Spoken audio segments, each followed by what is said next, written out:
Всем привет! Я очень рада, что просмотры старых видео с началом сезона в Турции стали расти.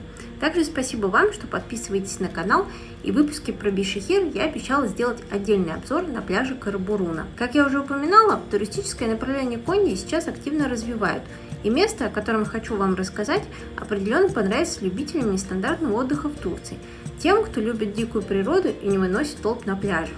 Речь о национальном парке Бишехир с кемпингами на берегу одноименного озера. Нам повезло там побывать за несколько дней до начала сезона. Из-за непогоды мы были практически вообще одни на этой огромной территории. Здесь самый настоящий рай для интровертов на лоне природы. Причем, когда я говорю, что она дикая, я ни разу не утрирую. Мы видели парочку койотов, которые бодро улепетывали при нашем появлении. При всем этом кемпинги я назвала бы достаточно оборудованными. Есть электричество и вода при достаточно низкой стоимости места – 60 лир в сутки. Это менее 200 рублей сейчас. Озеро очень живописное и чистое.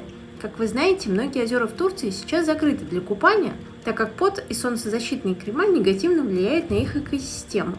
Пример – знаменитое озеро Салда. Так вот, на озере Бишехир пока в этом плане нет никаких ограничений. Что еще, на мой взгляд, огромный плюс, так это то, что город рядом. Минут 20 езды до него. Соответственно, если вы на машине, ничто не мешает вам не возиться с готовки в котелках, а просто приехать туда пообедать, поужинать. Что именно обязательно надо попробовать? Об этом я рассказываю в основном видео. Спойлер – это местная рыба. Ссылка будет в описании. Это видео так, для затравки, потому что мы планируем выбраться туда полноценно отдохнуть с палаткой, и о впечатлениях я вам непременно расскажу в своем влоге. Присоединяйтесь и узнавайте больше о самых интересных местах и нестандартном отдыхе в Турции.